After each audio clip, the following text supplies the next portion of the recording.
because I haven't. His face is close to hers, and suddenly the atmosphere is charged. She pulls back automatically, but it's clear she's drawn to him. He smiles and moves even closer, holding his rear loosely balanced. Then, just before their lips meet, Lester, you're gonna spill beer on the couch.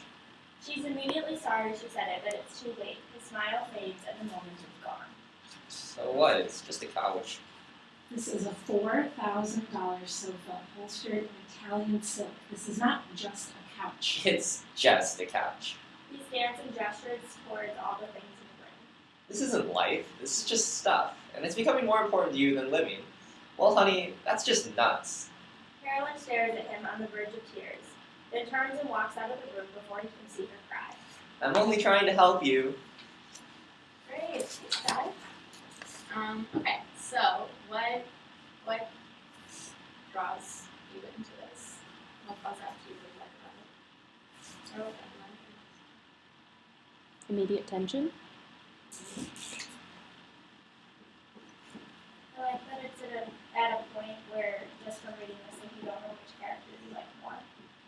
Or if you like either of them. They're equally, deep, right, and compelling characters. You understand that they both have their own stuff going on, their own worlds. Definitely. What else?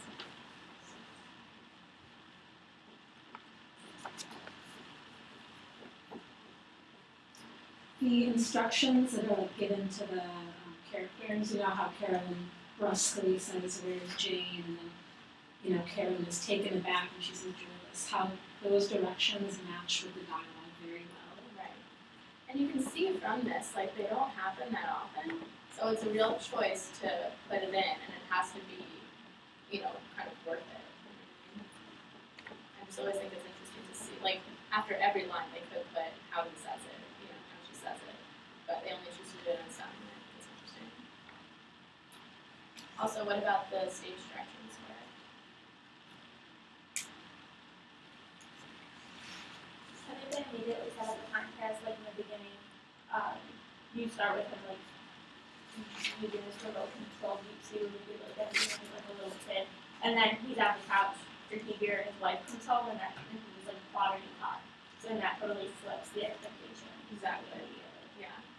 It was like you were saying how like a good screenplay, if you read it, you have to be able to visualize it, and I like how this one, you can clearly visualize everything, but it doesn't waste a lot of time doing that. Right. It does it very concisely. Definitely.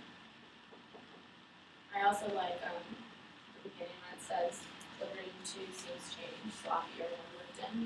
I mean, that's something that you wouldn't get, you might get it from looking at it, but to have it in words there,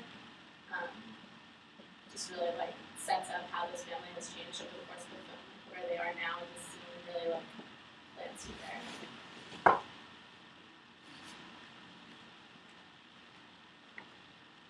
I mean, another typical thing I thought was when it says it's the same look that she had at the beginning when he dropped his briefcase, but whatever power that look had is gone. So that's referring back to something that happens in one of the first scenes of the film, and it's bringing it back here, which is a really smart thing to do because it just reminds you of how you have seen these characters change. And again, it's just in the stage direction, so if you're watching the film, like, you might not get it, but it's for that reader. It's kind of like a private, insight. Anything else? It's like a look into, like, Jane not home, so they're alone. So it's sort of like a look that you wouldn't necessarily see out in public. It's sort of like an intimate scene. Right. So there's Like a just, fly off the wall. yeah. Definitely. And I think, this is basic, but, like, there's so many sound bites in this that, like, I know I've heard repeated over. Like, my dad always says, the car I always wanted, and now I have it. It's like such a funny, crisp line that's like so easy to just translate around and to like toss around. And that's also what makes this film great. It's just it's smart, it's clever. Anything else? Or we'll move on? Okay.